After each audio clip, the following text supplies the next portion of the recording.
Hi guys, and welcome back to my YouTube channel. My name is Devrhoid Davis, and if you're new to the channel, be sure to click the subscribe button and check out some of the other videos. On this channel, we're talking about everything from personal development to financial literacy, business, and entrepreneurship. Alright, so in this video, I'm going to be talking about the difference between being a millionaire and having a $1 million net worth. Well, that's one of the things I'm going to be covering. Truly, what I'm going to be discussing is why it is you can actually you can be a millionaire and still be broke. Interestingly, and I'm talking about a lot of persons in Jamaica, a lot of persons are actual millionaires, and I think one of the reasons they may not necessarily agree or feel like they're millionaires is because they don't really understand what it means to be a millionaire. So to be a millionaire, really what it means is that you have a net worth in excess of $1 million in whatever currency it is that your country operates in. Broadly speaking though, when I talk about a millionaire, I'm going to be using the Jamaican currency because I'm in Jamaica. So a millionaire for me is a person whose net worth is over $1 million. You would be surprised to know that there are a lot of people whose net worths are actually well over $1 million and yet they're broke. At the time of this recording, I consider myself to be well within that bracket. So I have a company that's worth well over $25 million. I have an investment portfolio that's over 7 figures, and I have debt. Now, a person's net worth is calculated by taking the person's total assets and subtracting from it their total liabilities. If you guys don't know what an asset is or what a liability is, then I would highly encourage you guys to actually read the book Rich Dad Poor Dad by Robert Kiyosaki. But just to simplify it, you can consider an asset anything that you own and is able to resell, and you can consider a liability anything that you owe or you may possess but you don't really own. So for example, an asset might be your home, because even though you might have a mortgage on that, and Robert doesn't necessarily agree with this, but even though you might have a mortgage on your home, you can actually resell your home in most cases for a value higher than you purchased it for, and you would be able to pay off that mortgage and still have some cash left. Now that cash would be the net gains on the sale of your home. And that's the reason why I would consider your home an asset. It is not a true asset in the sense that the Rich Dad definition of an asset is something that pays you whether you work or not. So most persons' home do not really qualify as an asset unless it is that they are renting it out. Good, we understand what an asset is. Now remember, I'm using a less strict definition of what an asset is by just simply stating that once you own something and you're able to sell it at a higher value, then we're considering it an asset. Alright, so I'm using very lax definitions, but just for the purposes of this video. Next, let's talk about your liabilities. So your liabilities are like your debts, or those things that you have to pay, or those things that you have but you don't really own and they cost you. So for example, I would say that a car loan is a liability.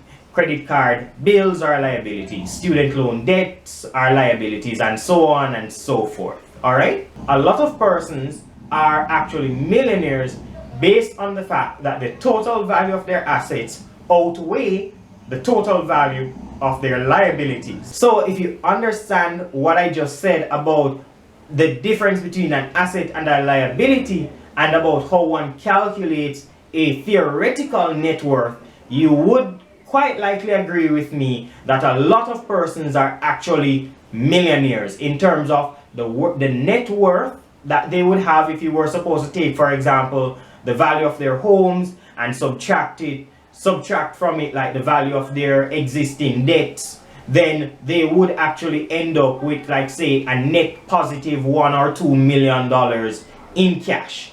All right, So on a paper basis, they are in fact millionaires. Being a millionaire is not the most important thing, and it is not the only thing that we need to be considerate about. We have to consider what Robert Kiyosaki calls our cash flow. And that is why a lot of persons might be millionaires, but they are still broke. It's because they don't have the cash flow. Notice I also differentiate between, say, being broke and being poor. Personally, I think that a lot of persons are broke, but they're not necessarily poor. So these persons might be in the upper middle class or even in the middle class. These persons are broke, but they are by no means poor. You also have the other side of the equation where a person might not be broke, but they are poor just because of their mentality as it relates to money, or because of their psychological outlook on life, and so on and so forth. For me, being poor is really a mindset, whereas being broke is just a state that you're in. So broke, you don't have no money, but that doesn't necessarily mean that you have a poor mindset. Alright? So that's a very big distinction in my book. So you saw the title of this video, Millionaire and Broke. So let me break down exactly what that means. So let's go back to the example of a house. So when a person buys a home, typically the financial advisor, and I'm by no means a licensed financial advisor, so this is not financial advice that I'm giving here. This is just my observation and what I've come to understand based on observation. So a person might buy a home, right? And the home is worth, say, $30 million. And then, for example, a new development might come up beside that home, increasing the value of the home to, say, $40 million. But the persons are still working in their job, or they may have gotten laid off, or they may be temporarily unable to work. So they do have an asset that's worth $10 million more than they had bought it for. Let's assume they don't have any other debts. That would mean that their net worth would be around $10 million. But if you're not working, if you don't have that income stream coming in, and if the house is not set up in a way where it is actually bringing you cash flow, then you're going to end up being broke.